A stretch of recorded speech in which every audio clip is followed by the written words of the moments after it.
Perseteruan soal polemik ijazah palsu yang menyeret Presiden ke-7 RI Joko Widodo atau Jokowi kini memasuki babak baru.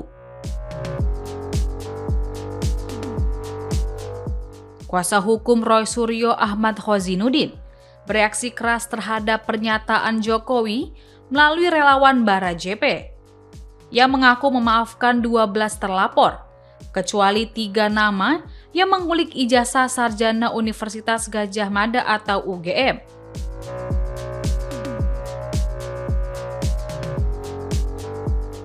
Khozinuddin menuding narasi tidak memaafkan tersebut hanya upaya playing victim untuk menggiring opini publik, seolah-olah posisi hukum Jokowi sudah mutlak benar.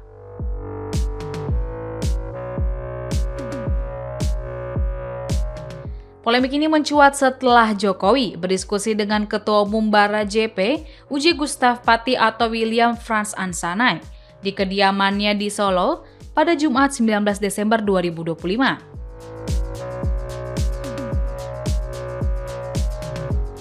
Meski Jokowi menyebut urusan maaf adalah privasi, namun kubu Roy Suryo justru mempertanyakan relevansi pernyataan tersebut dalam konteks hukum pidana yang sedang berjalan. Menurut Khozinuddin, Jokowi tidak memiliki landasan hukum karena hingga detik ini tidak pernah ada proses mediasi maupun permintaan maaf resmi dari pihak Roy Suryo CS.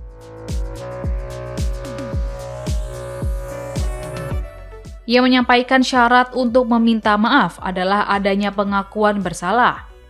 Sementara perkara ini belum diputus oleh pengadilan.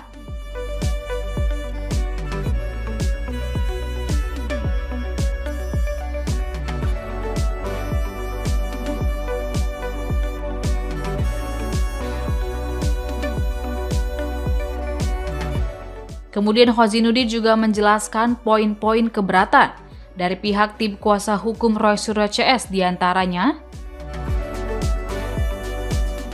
Pertama, tidak pernah ada pertemuan atau upaya perdamaian formal yang melibatkan para tersangka dengan pihak pelapor di kepolisian. Kedua, narasi tidak memberi maaf dianggap sebagai cara untuk memposisikan diri sebagai korban, untuk meraih simpati publik sebelum sidang digelar.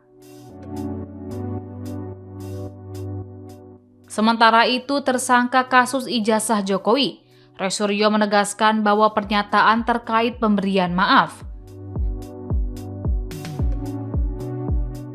kepada pihak-pihak yang melaporkan atau menuding soal ijazah palsu tidak berpengaruh terhadap sikapnya.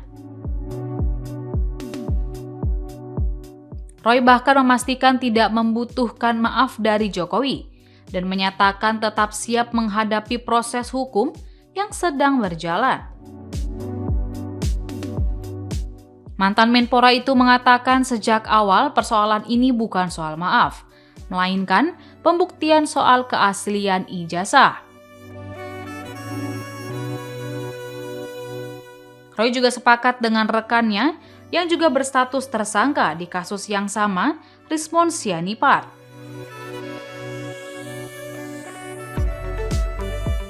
Karena apa yang dilakukannya adalah demi perbaikan sistem seleksi calon presiden dan wakil presiden ke depan yang harus transparan terhadap riwayat pendidikan,